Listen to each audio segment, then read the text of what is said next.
New business. Thank you. Let's just dive right into reports then. Let's start with HR. Megan? Morning. Morning. We have an action item in the packet for you today regarding employee health benefits. There's a recap there on the renewal offers that we received. No new information there, so I won't get into that unless you have any questions. As you know, we did go out and try to get competitive proposals. We were not able to get anything competitive on medical. There's a note in your packet there on the ancillary benefits. We did the same, tried to shop that around. We got 3 proposals. One was not competitive and the other 2 had significant deficiencies in the benefits that they proposed. I do want to, just full disclosure, give you an update there. One of those carriers, MetLife, came back and fixed those deficiencies and held the rate that they had proposed. However, it was a $3,300 savings versus staying with our current carrier. And there would have been a lot of problems with it. We would have needed to move all of our worksite products, the accident, cancer, everything that's currently through Colonial. That would come with a new administrator for our Ben admin platform. So that would have required a new implementation. End of the day, the implementation timetable they gave me, we would have had 1 week late in November for open enrollment. Once we got it all set up, it's pretty, the Ben admin platform, doing a new install on that's pretty time consuming for myself and the broker as well as the folks who build them out. We would have had 1 week open enrollment, end of November, middle of deer season for $3,300, so I did not change my recommendation.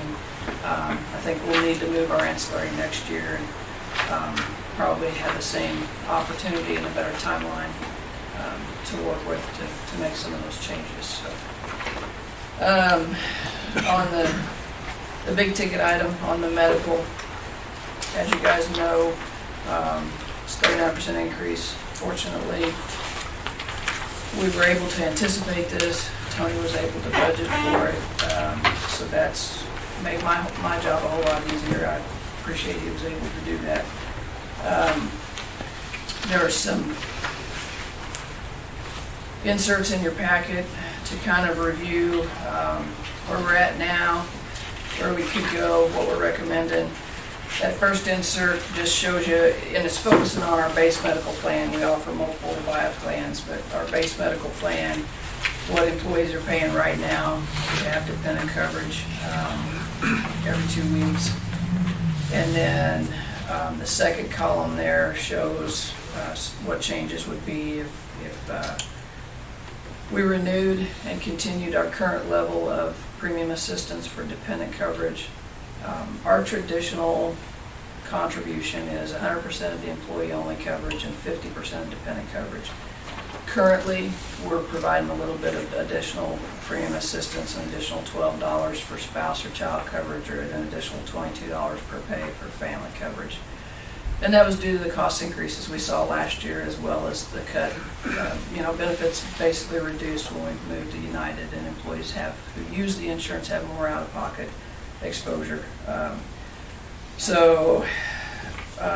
And that's something we've done on a couple of occasions before and then phased out, and that was kind of the plan again. I'm going to skip to the last column there. Reflects a lot of information about if we renew and go straight back to the traditional premium contribution. And then, of course, that third column with the title recommended is what we ended up recommending.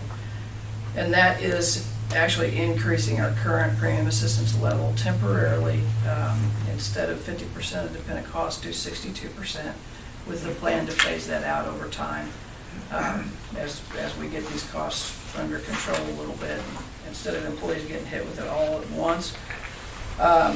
If we don't do some additional premium assistance, the increase, bottom of page 2 there, you can look and see increases. For example, employee spouse, if we renewed with the current premium assistance, They're paying $1.71 an hour for insurance right now. They'd start paying 73 cents more per hour. We looked at that, and in a lot of cases, people's new insurance would more than take away the salary increase they saw this year. So that was the concern with not doing some additional assistance since we were able to budget for this. So, and then that second insert in your packet is just kind of summarizing medical, the ancillary, MMU's total all-in cost for health insurance. And I have to apologize, you look at numbers and look at numbers, and I thought we had everything squared away, and I sat down here and I looked at, on our current under United Healthcare, that $930,000. That number is wrong, I apologize. That current number is actually $951,000 and some change. I updated a couple of recent hires and all the other numbers and did not get that reflected there. I apologize for that. So if anybody tried to do the 39% and it didn't come out, that's why. So basically, that is summarizing, like I said, employees share, MMU share for medical, for ancillary. That's also got a snapshot for you of the current contributions that we're making to health savings accounts for those folks who elect that base plan, as well as what we're spending to provide the patient benefit. And in case you guys don't remember, that's what allows folks to basically charge no interest, no fees, a doctor visit, and then pay that back to the company patient over payroll deduction. So helps folks out with that $3,000 deductible that they have on the health plan.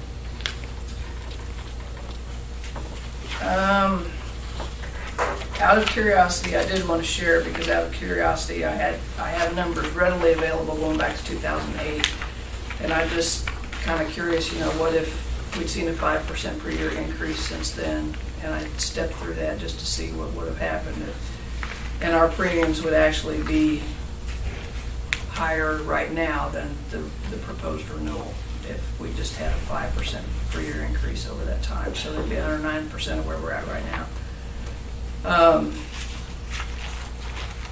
I know it's a tough pill to swallow, but our loss ratio is not running well with United Healthcare right now. As you guys know, we've got some big claims ongoing, and I do think, as tough as this looks now, just from the comparative data we look at each year when we're reviewing wages and benefits, that we've played the game well, for lack of a better term, moved our coverage at our insurance at opportune times, and been able to, as you can see on that chart, keep this premiums pretty flat until the last couple of years. This may be paying our penance for that, so, and doing a little bit of catch up. But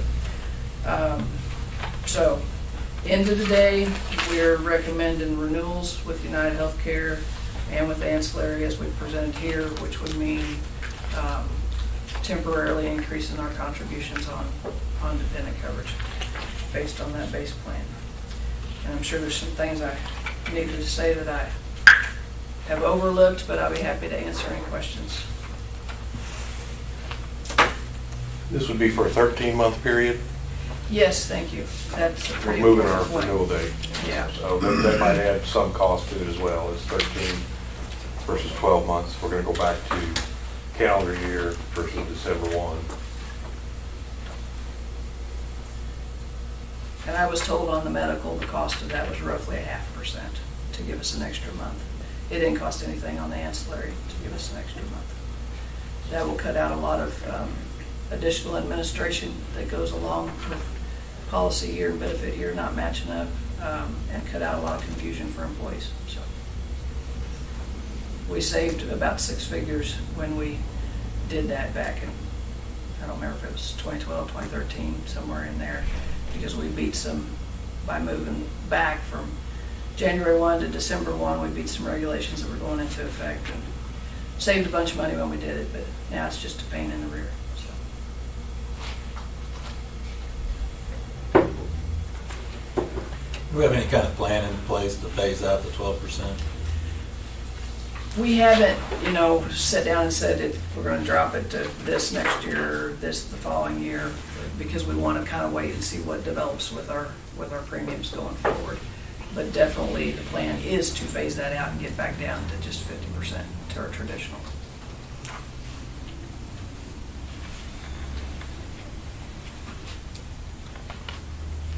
The last time that we had a multi-year premium assistance of additional nature, Steve, I think we phased it out over 3 years. I'm not counting what we started doing December 1 last year. It's just a hard thing that we're gonna have to deal with, the fact that this may never come down. Right, that's correct. And it's just the way it is. And I'm having to deal with it at NBC, and we're having to deal with it here, and eventually it's gonna get passed on. We can't continue to absorb that much money going over time. Ours is going up anyway. Theirs eventually has to go up. It's just the nature of business. I don't mind, I personally don't mind the 12% for a year, but I think we need to have something in place that says what's gonna happen with that versus just year to year letting it float and making a decision. Eventually that's gonna have to come back around.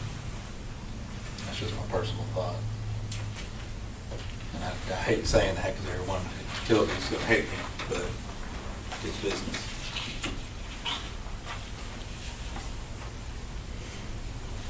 You think you could phase it out over the 3 or 4 years, 3 or 4% a year, just to get that more in line with where we've been historically? Yes, I do.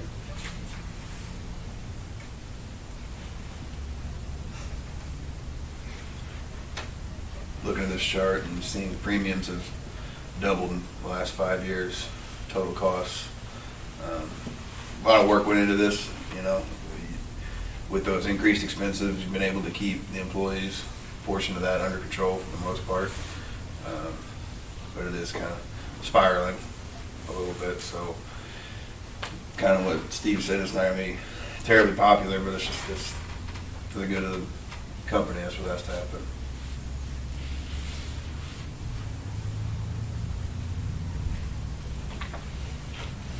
Yeah, we just didn't want to hit them with all of this at once. I mean, it was a tough decision.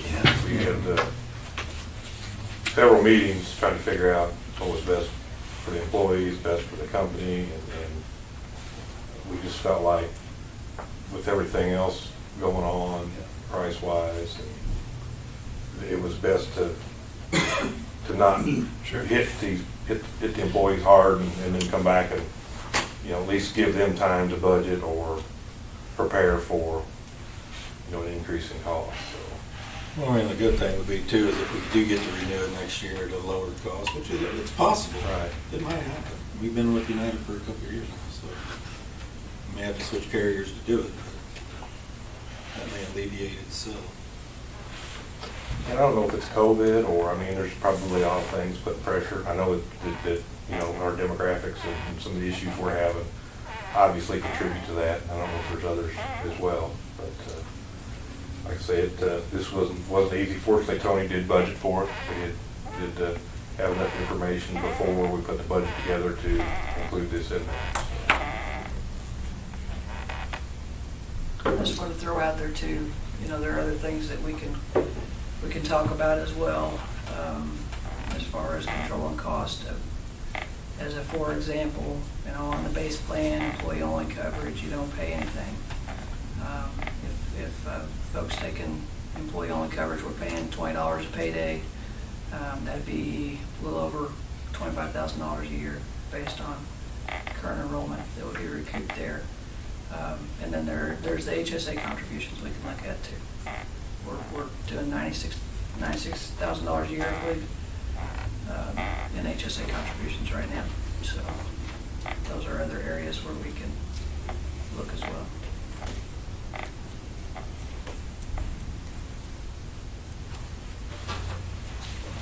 You got anything on this? It is what it is, unfortunately. It's not going to cause a lapse, changing the dates in any coverage or anything. No, No. no. You're talking about the December 1 to Yeah, January just moving 1, that date, though? yeah. Right, no, both carriers have agreed essentially to a 13-month contract. You said it cost 0.5%. That was the estimate I was given on the medical. There was It's no medical co- only, Yeah, not that it ancillary. cost us 0.5% by getting a 13-month instead of a 12-month contract. So, but it didn't change anything on the ancillary.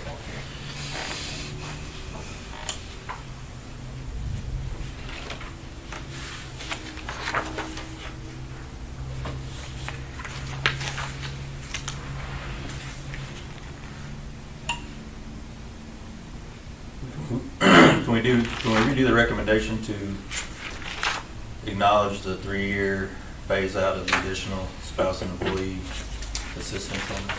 You are the board, you can do whatever you want. But yes, absolutely. I'm going to make a motion to renew medical coverage with United Healthcare and ancillary coverage with Standard as presented effective December 1st, 2021, with an additional memo that we're going to phase out the 12% assistance for spouse and or family help within 3 years.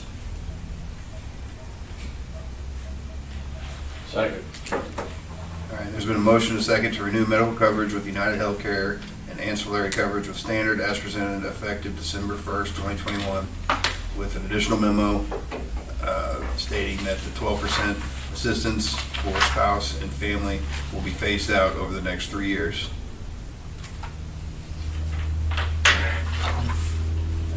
All in favor? Aye. Any opposed? Thank you, Megan. Thank you, gentlemen. I don't think I have anything else to add to what's in the packet.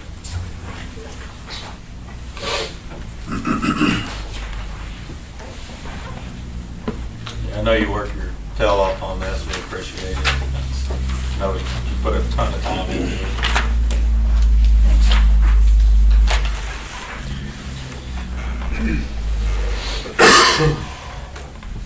Is there any additional questions for Megan? Thank you, Megan. Let's move on to electric production with Carl. Good morning, gentlemen. Morning. I do have an action item in there. It's a change order on the original materials for tents we put up. A little bit of typo here. The actual invoice we received for $8720.78 was what the board approved to put the fence up. With the invoice, CR Fence submitted a $1,085 change order to be compensated for some materials, extra material. We had a drawing that we sent that there's some measurements wrong on. It did say that those measurements were estimates, and we encouraged them to, come and get their own measurements. He went off the drawing and shorted himself about 50 feet on the fence. What he's asking for is to be compensated for the materials only on that, is what the $1,085 is. He did have 275 feet on his quote, which was the number off of the drawing, and he didn't come and remeasure. He used that number. So there's kind of some fault on both sides there. I hate to stiff him with the cost of the material, and then need to put some fence up again, but the $8720.78 is what you all agreed to. So I just wanted to leave that up to you all. But I did recommend a motion to accept the change order from CR Fence in the amount of $1,085. If you all, how you want to handle that. Were you pleased with the quality of the material and the quality of the installation? They did a very nice job. Looks very good. Good quality materials. And there was one other thing. There was probably a 12, 15 foot piece of fence that he measured to originally that Aaron's tore out when they was breaking out the foundation for the bag house. So there's a little bit of a discrepancy there as well. One other thing, there was just a lot of things that kind of came into play, and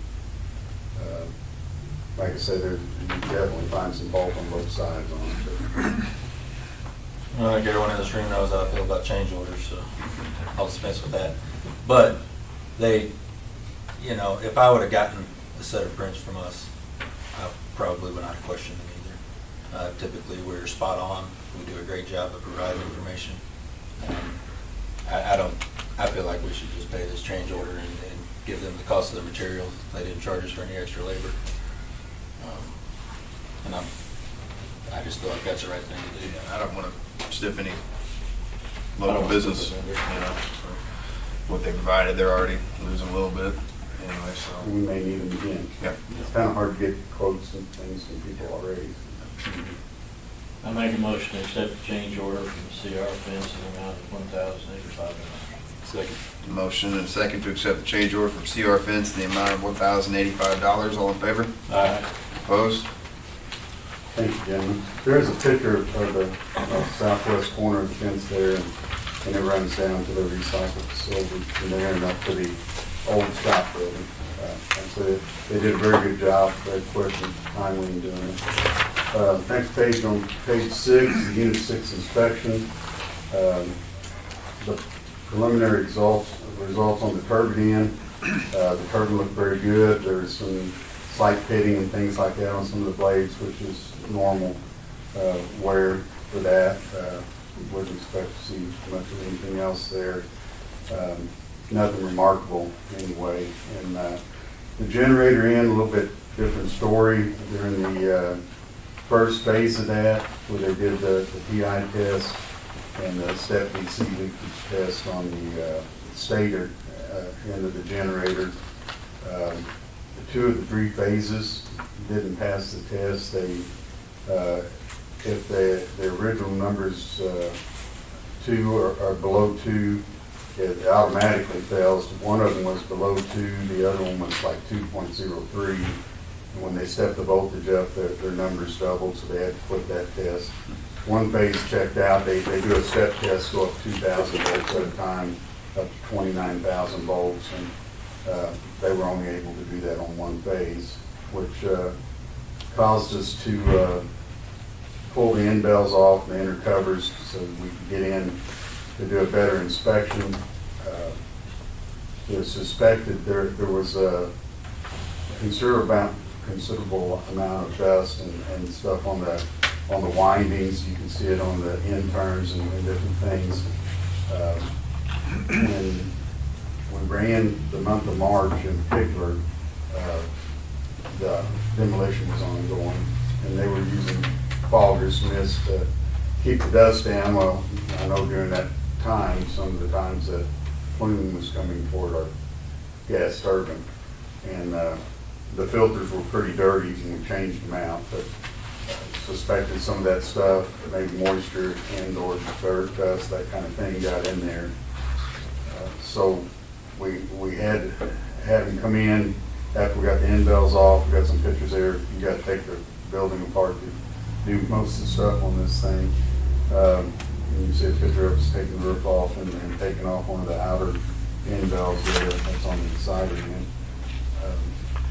They did come in, do some cleaning. Well, when we took those off, I'm getting ahead of myself, there's also some fiberglass debris in the bottom of those end bells. And weren't sure where it came from. Once we got them off and started inspecting, there are some phenolic pieces that go between the V-blocks that hold the actual poles in. And looked like it came off one of those, which got us looking further into it. It looks like some things had shifted on the rotor. And so we did clean the stator in, retested it. It tested fine. There wasn't excessive voltage leakage there. They all were able to go up to 29,000 volts, so the stator looks good, which is a huge thing. That's definitely a bigger thing to get into project. The rotor, there are 6 bolts in each one of the V blocks. There's 7 of those in there, but it had shifted a little bit, and so the concern was that something wasn't holding. And original thought was we was gonna have to pull the rotor out of it. And I guess that is still a possibility, but their engineers they're actually doing a bore scope on that today. And what their engineers are saying, if all those bolts are still in place and all the keepers are still on, that we should be good, it shouldn't move anymore. And so there won't be a need to pull that out. I'm hoping that that'd be the best result. We'll be done with it at that point, other than putting it back together. So that's best case scenario. We hope that's what it is. But we will know more by the end of the day today on that. After they finish the bore scope, and they're waiting for their equipment to get here, and they get that started, and we'll get a recommendation from their engineers on it. But so this whole thing's been kind of a good news, bad news, back and forth, you know. But that's the reason we do the test, to make sure that we don't have any catastrophic failures. So, as we experienced before. So, but other than that, I'd say we're still kind of in limbo on that a little bit, waiting for more results and recommendations.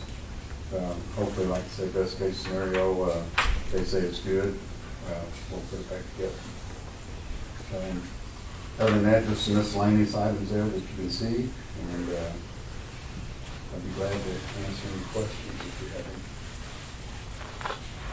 What those V blocks are, basically they're a wedge that Yes. has a bolt that goes through the middle of it and holds the rotors apart in the middle that spins, and then the stator.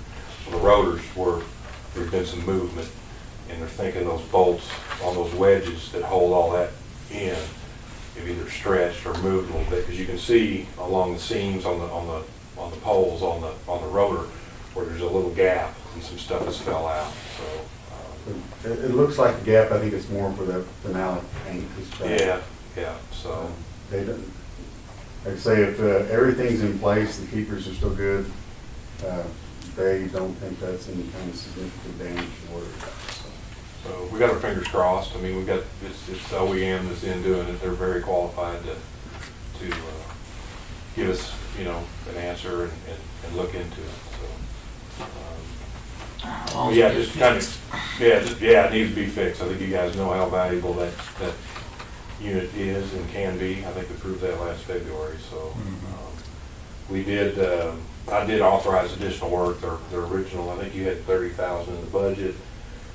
They came in with almost $17,000 to do the inspection. Once they found that, they needed an answer pretty quick. You know, hey, do we need? And I went ahead and authorized them to proceed. It was another $20-some thousand. I mean, we didn't have a choice really.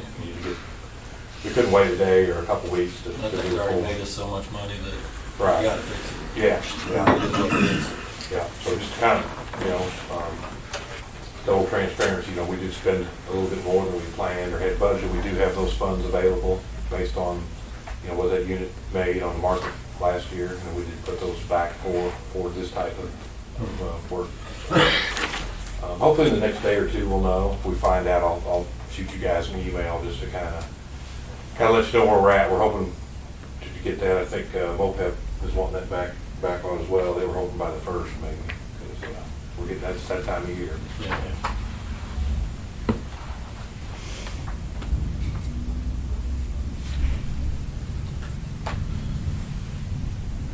Basically, we're just trying to keep an eye on everything, make sure we don't have any kind of catastrophic failure like we had in the past. It's better to find out now. I So, guess. yeah, if we get their blessings, I think we should be good at just what they tell us.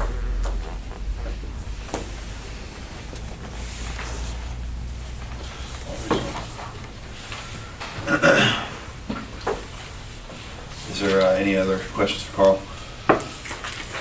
Carl? Thank you. Let's move to underground with Grant. Morning, gentlemen. Morning. I do have one action item this morning. Proshank has completed the inspection and the mixture replacement of Reservoir 3. They found approximately 343 cubic yards of silt in there. This is a budgeted item. And the quote came back at $58,995. I believe the last time this was done was 2011. The way the silt was in there, There was areas of the reservoir that didn't have any on, the way the water comes in, and then there was areas that was pretty thick. A lot of those, a couple of those areas is where the mixers sit, and it is my belief and the diver's belief that that's probably what caused those mixers to fail. What we had sent them off and haven't got word back of what they thought yet, but that's my belief. So at this time, my recommendation is a motion to accept the quote for silt remover in Reservoir 3 for a lump sum of $58,995. Those mixers sit in that silt? They sit down on the floor, On the yes. floor, yeah, so that silt would. And they pull water from underneath them and come out the top. Seems like a whole lot of silt. They said 3 to 4 inches on average in places. I should have put them in this packet, but in the previous packet, I had pictures of it, and it was pretty. In areas there was nothing, and in areas it was 4 to 5 inches deep.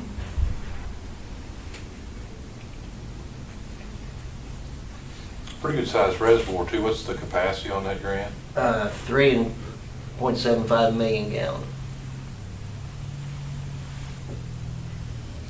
Grant, is there any reason why it was so silt, no silt in some areas and a big buildup in other areas? So the way the water comes in, it comes in the north side of that reservoir and sweeps down the north side and kind of rotates down the outside.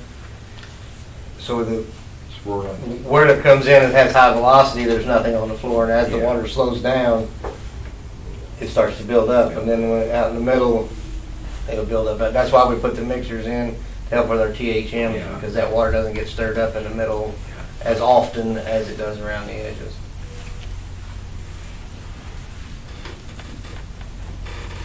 What do you do with all that silt?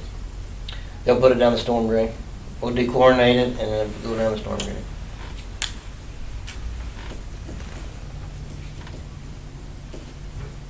I make a motion to accept the quote for silt removal in Reservoir 3 for a lump sum of $58,995. Second. Motion and second to accept the quote for silt removal in Reservoir 3 for a lump sum of $58,995. All in favor? Aye. Opposed? Thank you, gentlemen. One thing else I have is, it's the pipe installation on South Jefferson. It was completed yesterday. It's gonna be a minute over there. We're gonna try to demobilize, but with the conditions the next couple of days, we'll probably slow. But that pipe is installed and backfilled, so we beat the weather on that. Other than that, I'd be happy to answer any questions. How are we gonna put that back? What Bill say you wanted to do? I've contacted Bill verbally, and I have also sent him an email, waiting on email confirmation back from him. That particular street, we agreed to figure what it would cost us to concrete it back. But since it's not a very good street, we'll just give those funds, whatever it would have cost us to put concrete in, we'll give those funds to Municipal Services toward their labor or outside contractor, however they want to deal with it. And I think the email he sent, all the outstanding streets that need to be addressed, I think they've come to agreement on all those, so. Can you forward that to me? I can. Just waiting for Bill's response. I think they had a phone call and hopefully, then we'll kind of have a plan that everybody can have access to, Okay. so. Bill's got a tough job. I mean, some streets, normally we concrete, but if the street's not worth putting concrete in, he usually goes and does something else. Well, he doesn't have the staff for that, so I think that's been a little bit of trouble on his side, but I think he may look at going outside and having somebody else do it, and we'll provide whatever we would have provided normally for concrete. So hopefully that helps him out there as well, so. There was some perception that the city's waiting on us to do certain things on the streets, but I don't really think that's the case. No, Bill and I have come to agreement on a lot on everything. Particular streets, English and Gordon were this year's projects. We do roll compact those, but there's just a certain amount of time that you need to let it sit and let Mother Nature rain on it, and let it compact itself. That's some of it, but other than that, we've come to agreement on everything. Yeah, you don't wanna get too big a hurry to fix those, and then I mean, Right back in it again. right, and that's hard to understand, I think, for some people, but, you know, we wanna try to make sure when they do go back and make those repairs that, you know, they're permanent, or semi-permanent, as long as they can be. And I think some of those are, like Jefferson, he's got a mill and overlay project plan, so you really don't wanna do much there until, you know, I mean, you don't wanna spend money that he's gonna turn right around and just redo anyway. Turn around and build it back up. Turn around and build back up. So I think there's a lot of different scenarios out there, and I think we're gonna have that on paper, and then we'll share it with you guys, and then if we get asked, we'll say, well, here's the plan. So, And moving forward, before every project, we're gonna decide, budgetary wise, it shouldn't really change my number to budget, but we're gonna decide how the end product should look.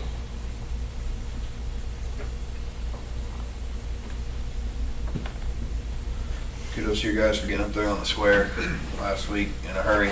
Yeah. I know It was an unfortunate day for that that. it was an unfortunate day. wasn't it? Just a normal break, or, Yeah, well, normal break, we got lucky fixing the normal way. yeah. It blew a hole in the top of the pipe that was probably nine inches long, big enough I could put both fists in. And it was right by the crosswalk, so we made the decision that if we could get it clamped and backfilled to let 2,000 plus kids trick or treat on the square that night, that's what we'd do. And luckily it worked. Good. So we went back this week and dug it back up and fixed it correctly. But it's kind of a game time decision there. A lot of water. I really didn't want dump trucks and equipment on that corner while you have those kids trying to trick or treat. Sometimes you get lucky. Good job. Yeah, it was good job, really.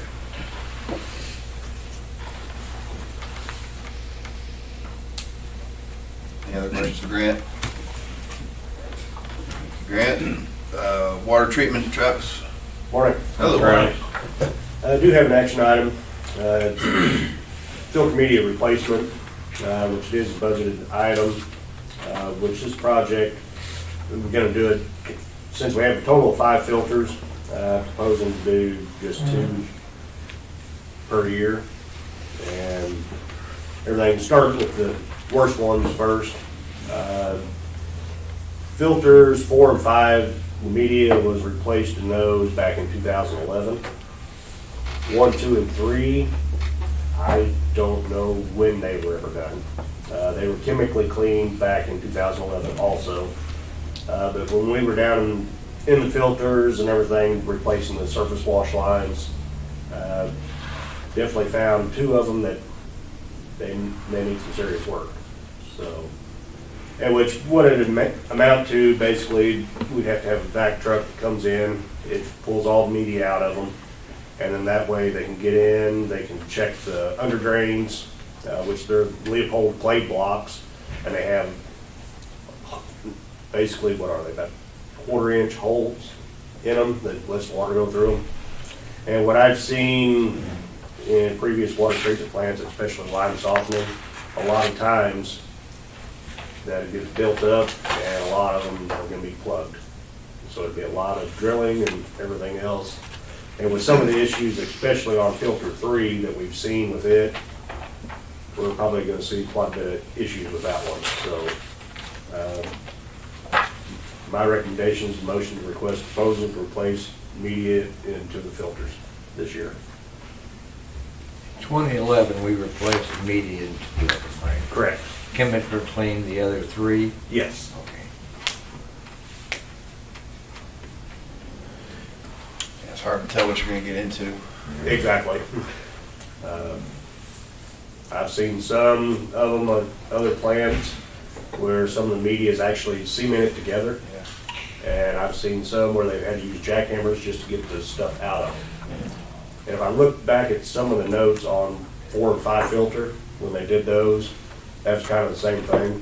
They had a lot of the media cemented together back then. So that would probably be my assumption, what we're probably gonna run into this time also. But Travis, do you backwash those filters? yes, yeah, they're backwashed. Goes by hours of operation. Okay. Now I can get the numbers right. A couple of them are every 100 hours, I believe, or 100, 120 hours. The other ones are like 80 hours. Every 80 hours they're backwashed. And everything. Those new surface wash lines work really well. I think that's gonna help. Once we do get these filters where they need to be, it's gonna help maintain them much better. And I think the backwash with the pumps versus the tower is a dramatic improvement.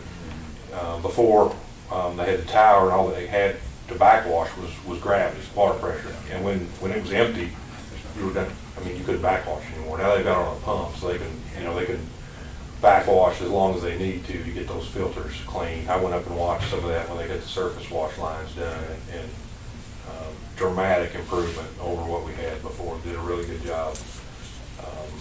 Carl's guys did doing those surface wash lines. And now, I think those older filters, that building's 46, so who knows how long those filters have been in there. So this is all the water that we drink goes through these filters, so.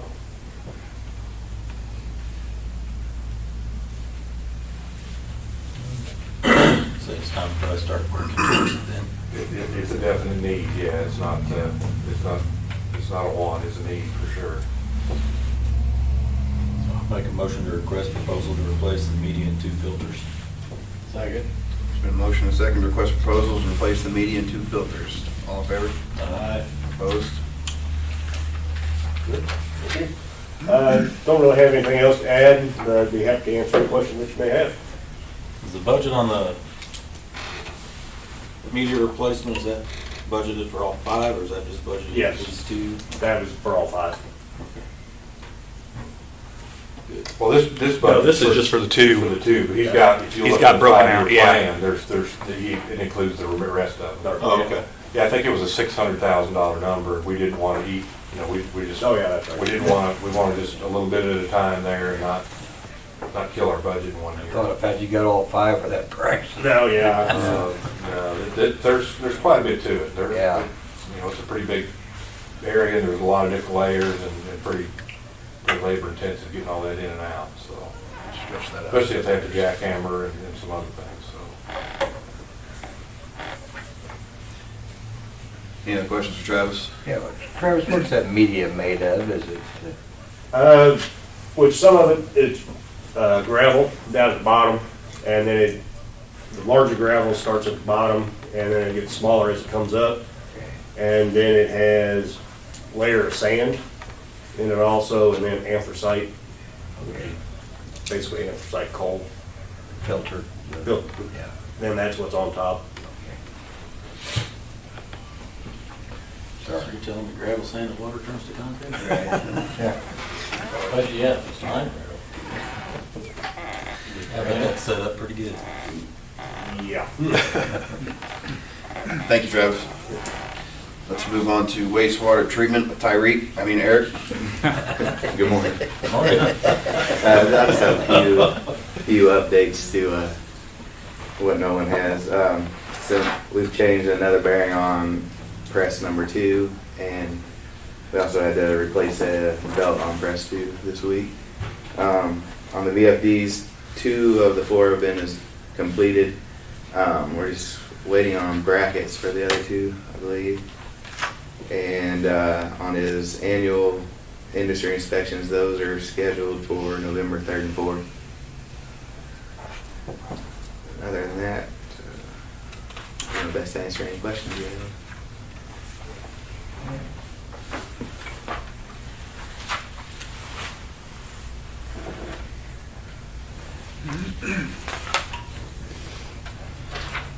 Business as usual. Questions for Eric? Thanks, Eric. Let's move on to electric distribution with Doug. Morning, everyone. Morning. Annual tree trimming, brush spraying's going pretty good. Poor boy trees moving along. They did add 1 crew member to their crew, so they're now operating with a 3-man crew, so Moving along pretty good there. Southeast substation update, as you can see in the picture there, the crew's working on the foundations for the new equipment. All that work is done. The foundations are complete now. I did get confirmation that the transformer is leaving Monterrey, Mexico today. It's supposed to be here in 11 days, Monday the 8th. And we'll be setting that on the transformer pad. And everything's moving along good there. Still working with the engineering firm on material list for general installation material. Kind of slow moving on that, but still trying to get that done so we can get the material ordered to move along with that project. Other than that, I don't have anything else unless you have any questions. Is that transformer come in by truck or rail? They're going to bring it in by truck.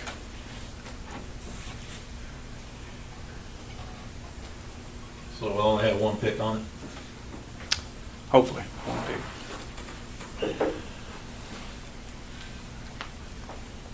That was included in the bid for the crane and everything to offset that. So really all we'll have to do is line it up, make sure it's in the right spot.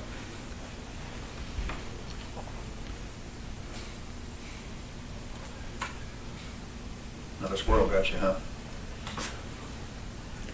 I hate those critters. Tree rats. That's right. Got one the other day for you. Don't worry.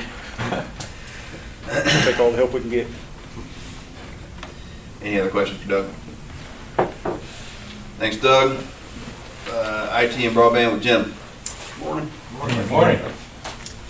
Guys have pulled fiber on the Landmark area and the ladder area. Contractors are just about done with Lime, which that's one of the bigger areas they've done so far. It's over 9 miles. You've got about a mile left to go, and then setting pedestals and balls. So moving along pretty good on that. I'm not sure what the plan is for the weather, if he's going to shut down when the ground freezes hard. I suspect he'll probably shut down for a while I think his plow can make it through it, but it'll probably tear it up pretty good. So I'm guessing he'll probably shut down for when the ground freezes. My guys will try to keep pulling fiber and splicing as long as we can. They'll probably have to get a little tent to do some splicing. Other than that, I think Grant's going pretty well. Answer any questions if you got.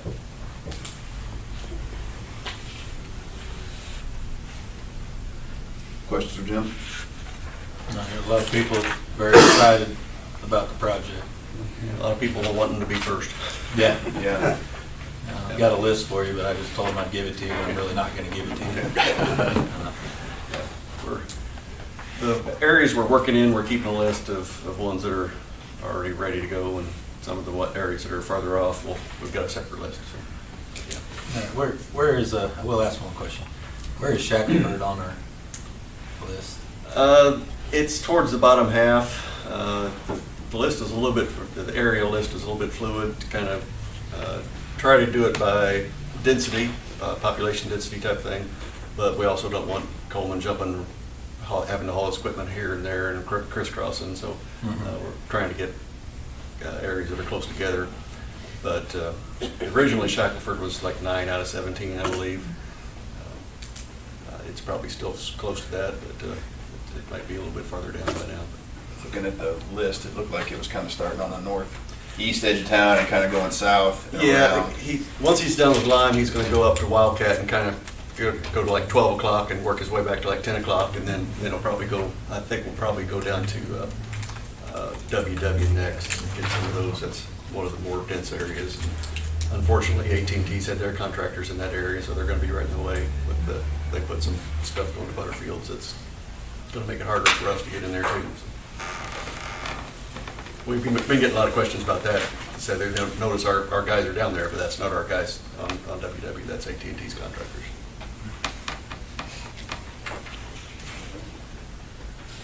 And Jim's providing updates on our website. I've directed, we've had people call, and I just kind of directed to there. And how often do you update that, Jim? Is that kind of weekly, or? At least once a week, usually a couple times, but it kind of depends on how much gets done.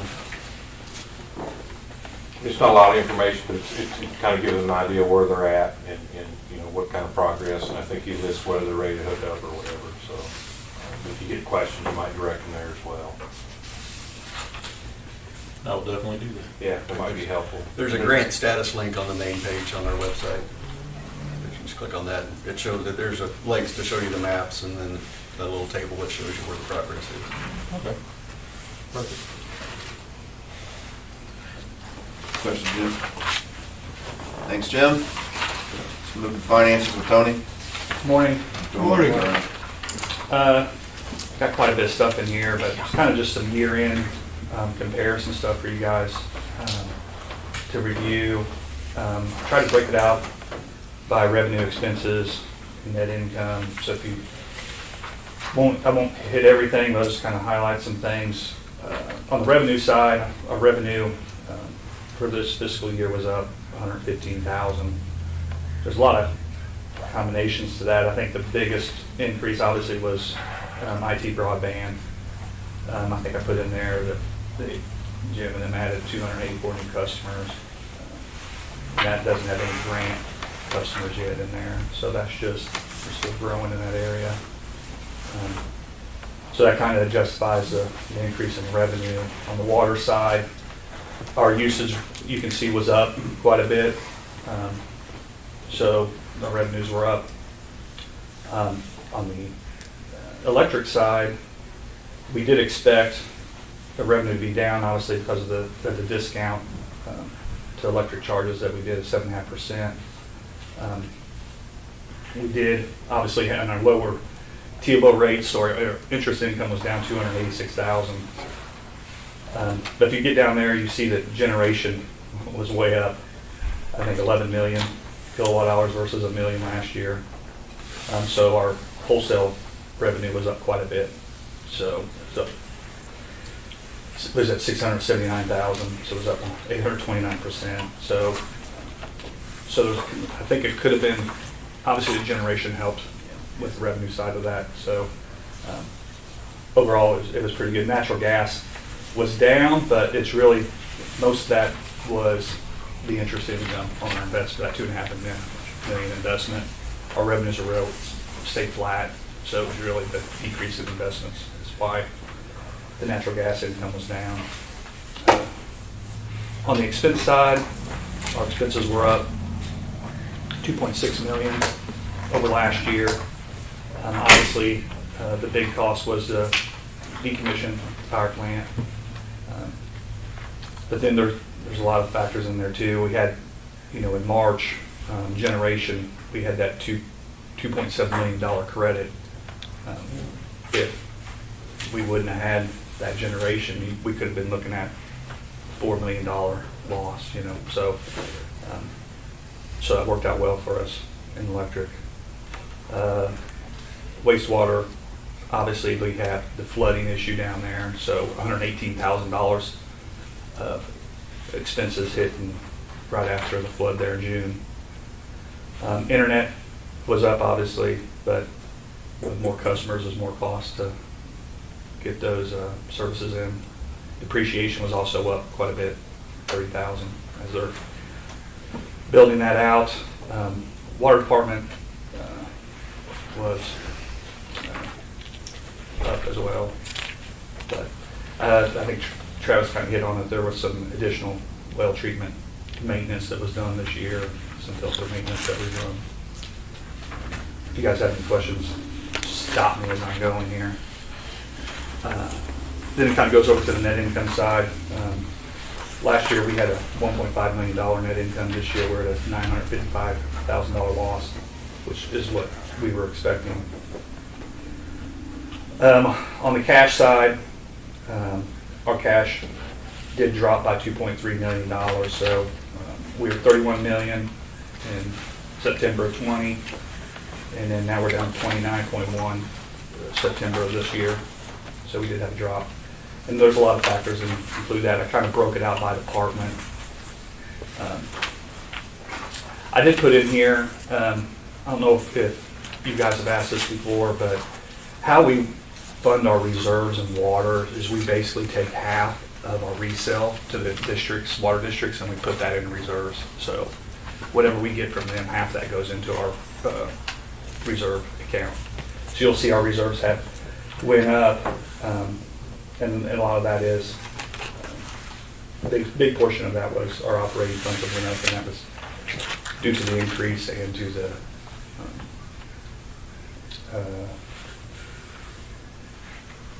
we're drawing a blank here. Oh, the rate increase we did, what was that, a year or two ago, a year and a half ago? We increased water Two rates. years ago, I think. Yeah. So, I did put on here, I think you guys had a question about the loan balance. Water does still have a loan out.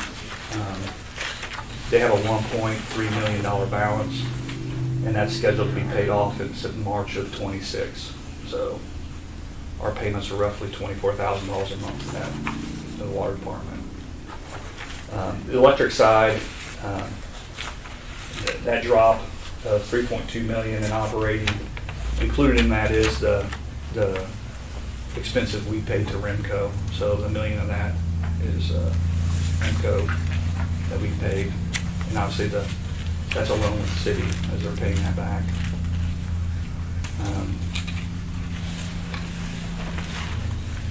Included in that as well is you'll see that on the GenSet funds, I think Jeff had mentioned that we have set aside $327,000 for those, so that came out of that operating decrease as well.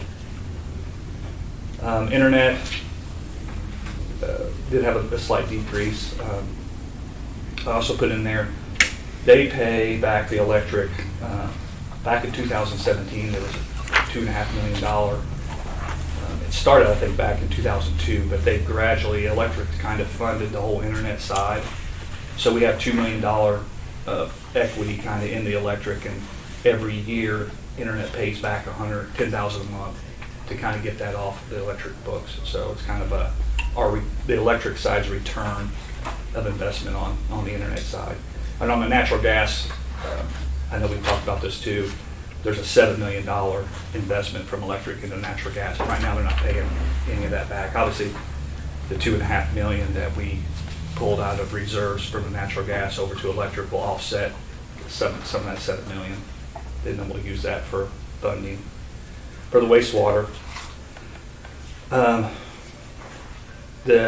there in wastewater, you'll see that the $151,000 to transfer, we started moving that into wastewater plant reserves, and really that was the difference when we restructured the loans. I don't know if you guys remember, we restructured that a couple of years ago. I took the savings that we were getting on the restructure and put that into the reserves to kind of try to start building something up down there at wastewater. We had a good chunk going there, but then we had to pay Burns McDonald's there $233, so that's why that dropped some. The $288,000 that we transfer over to I&I, that's the $5 charge per customer every month that's getting put in. So, and then we had CIPP this past year, $332,000. So, and they do also have a loan with the electric, and it's right now it's as of September it was $1.5 million. So, and it's due to be paid off in March of '26 as well. So, if you guys remember earlier this month we transferred $575,000, and that's for the start of the second loan with wastewater.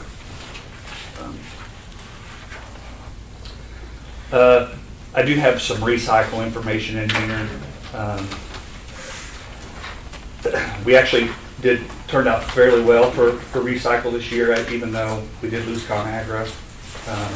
I think if you look, I think I put in here our average price per ton for this past year was 115, whereas last year it was 75. So I think we peaked in September, $200 a ton. I think our low was October of last year at $70 per ton. I think the year before that, I think it was down to like $40 a ton. So we've had a good turnaround there. Just to kind of give you an idea, I think last year we did 3,479 tons, and most of that was ConAgra. I think now, and Carl could correct me if I'm wrong, but I think we're averaging now around 50 tons a month with just the city. That's right, Carl? I think that's close. Yeah, I think We're it probably about varies. a third.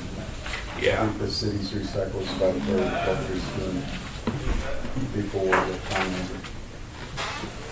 Which explains kind of the decrease in labor and everything, so. But we try to budget around, I think this year I tried to budget around $40,000, so that turned out fairly well. Also, I included in there, at the end of the year, just kind of a summary of the donated utilities. It was up slightly this year over prior year. Also have a year in kind of just rehashing the cash side, a summary that we give to the city a couple times a year for their reporting. I'd be more than happy to answer any questions on that stuff if you guys have any. I did have, on those miscellaneous things, we are working with Tyler right now on the financial side of the software. And when we first looked at the software back last year, beginning of the year, there was some time entry stuff where the employees could enter their time via phone or a computer versus using the timesheets. And at that time, we didn't want to go down that road. But now as we've gotten in the financial side of the software, having that module would allow Kristen to do payroll daily versus waiting until the end of 2 weeks and then manually calculating all this stuff. So I think it makes sense to probably get that. I'm having them get a price for me now, but I might be bringing that back to you guys to add that on. I didn't add that back when we originally did that. So I think when we first looked, it was like $5,000 or something to add that. But I'm getting the pricing on it now, and what that would do is it would allow Kristen to input everyone's times daily to save her a lot of manual calculations, and then we have that capability down the road if we would want to go to get away from the manual time sheets. So just to kind of give you guys a head up what might be coming down. Other than that, just a lot of time with audit. They'll be here Monday. So, and then I am putting together kind of a summary of, we get water adjustments occasionally. If someone has a busted pipe, they'll submit an application and we can give them a water adjustment. I'm trying to get that together for you guys, just to kind of give you a summary of how much we adjusted water over last year. Just to kind of start giving you guys a year-to-year comparison on that. So hopefully I have that soon. A lot of stuff. Sorry. Looks like it. Yeah. I was trying to wait there, and that's part of it. Yeah. Well, there's a ton of information there, and the way that you've laid it out. I try to simplify it as much as I can. Right, and it's very transparent, and it speaks for itself, I think, but overall, it's kind of was what we thought this year was gonna be. Yeah. Kind of got lucky with the generation. That really did stop the hemorrhage. Yeah. So, We actually did better, I think, than we were expecting in electric, but yeah. So we'll take the luck. Definitely. Yeah. We'll take it. But if you guys ever have questions, feel free to holler at me. Try to answer. Is there any questions for Tony? Tony, let's move on to Jeff. Morning, gentlemen. Hey, Jeff. Morning. Just updates on some of the stuff I have here. Vernon McDonald provided a progress update for North Street Pump Station. Grant and I have reviewed that. I think we're going to meet with them again next week. Talking about generator size, we do have a generator that we cut from the Ham Center that we wanted to try to use to cut costs. Talking about VFDs and then probably some HVAC. I don't think VFDs are probably the route to go. I think we can save some money there. I think the generator right now should work, so we'll have a follow-up conversation with them next week to kind of work out some of those details. We're hoping to have a Class 4 estimate on that project cost late November, early December. So got our fingers crossed there that it doesn't come in, it comes in around where we were hoping it would, so we'll see there. Continue work on ARPA, MMU had a survey, I did submit some information for. DNR also had a survey for ARPA funding needs. I did submit several projects there as well. The DNR one had a lot of demographic information along with it. Household median income, poverty rate, some of those things. I was able to access from the last census that was done and entered that, so just continue to move on there. Tony and I met with, I actually had a call with Burns and McDonald. I think you missed that because you were tied up with Tyler. Burns and McDonald, discussing ARPA as well, so I've got reaching out in a lot of different directions just to make sure, we're up to date on the latest, which is really tough to do, because I don't think really the government knows a lot at this time, but putting a lot of feelers out there and doing what we can. Did meet with MPUA, looking at options for the MPUA lease finance program. We've got another call with him next week. They've got a new gentleman down there that's kind of taken over that program, so feel pretty good about him. But trying to look at all our options. Obviously, if we go that route, there could be some routes to go where there's closing costs involved, and if that's just going to be a bridge, do you really want to spend money for something? We could be looking at $40,000 in closing costs for a loan we only take out for 6 months. So we're looking at maybe possibly a line of credit, some different things there where you don't have any upfront costs. So we're continuing to look at all our options and trying to come up with the best solution to kind of work through that project. So had another virtual ownership committee meeting for November 10th. And, hopefully I think the whole goal there is to try to get as much pool loan generation available for winter events. I think we've got 240 megawatts of pool resources, pool loan generation, and I think 60 of it showed up last year in Winter Storm Uri. We were fortunate to be part of that 60 megawatts that did show up, but I think you have a lot of MOPEP cities that borrowed money, millions of dollars, to pay for high power bills. And had we been able to have all that generation online, the rest of the pool would have came out similar to us, and we probably would have even came out better. So I think the goal there is to you got some small communities that don't have the resources maybe to maintain those, but I think that's the goal, is to start that process. I did volunteer to be on that committee, and I think it's going to be beneficial for us. I think we've got, I'm going to involve Carl where needed. I think our group's got a lot of knowledge that they can share with other communities and help those units come on when we need them. So they come up as well. MSDC does have an open house next week. I would encourage you guys to attend if you can. I think there's a lot of good things going on over there.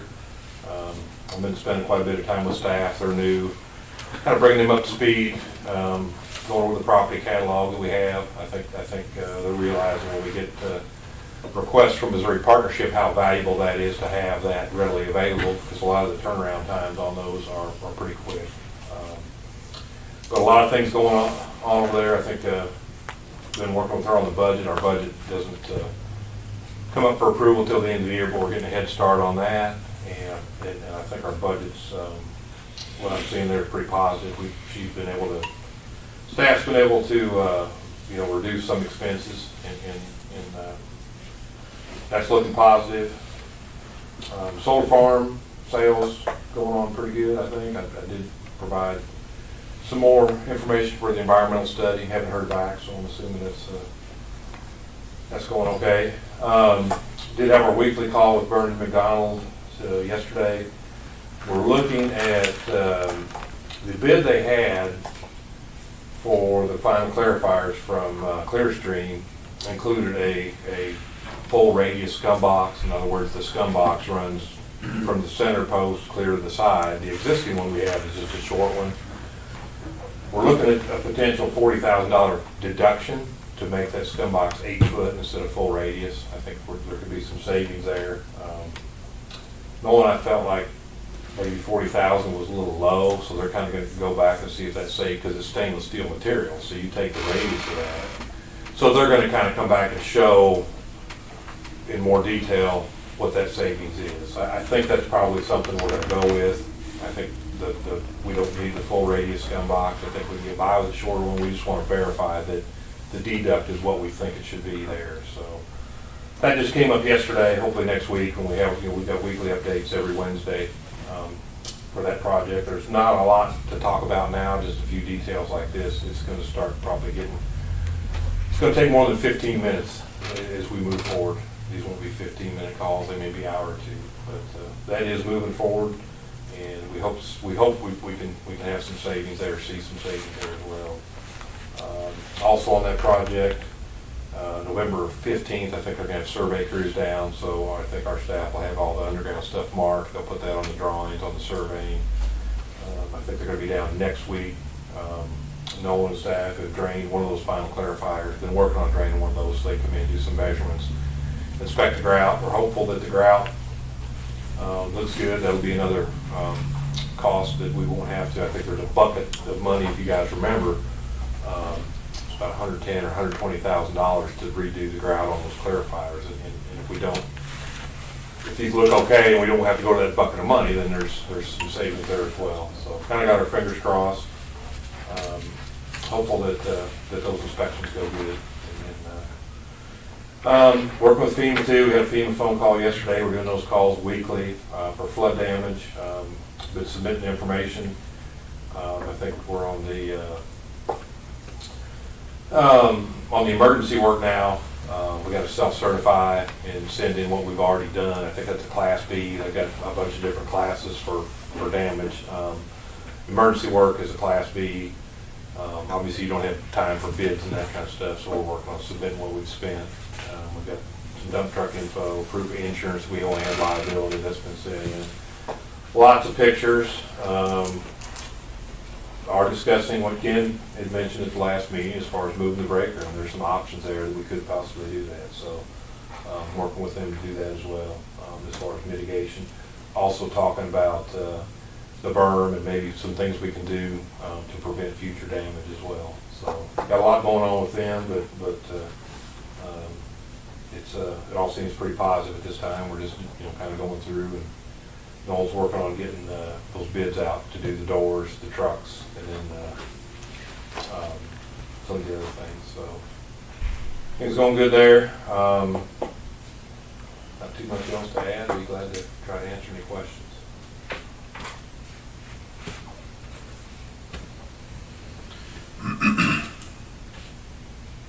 Sound busy. Good. Busy and potential savings of money is always good too. So I think my brother used to call me a scum box when I was a kid. yeah.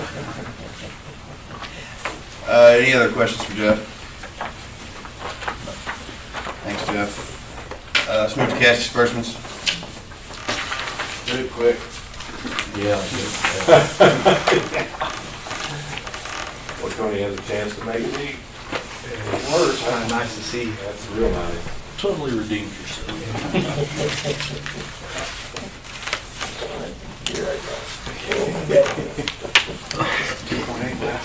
Say what it is, the next one will make that. Take it as we can get it. I move we approve cash disbursement. Second. Motion second to approve cash disbursements. All in favor? Aye. Opposed? Is there any other business for the good of the group? Next meeting is Wednesday, November 10th. So a little bit of adjustment there.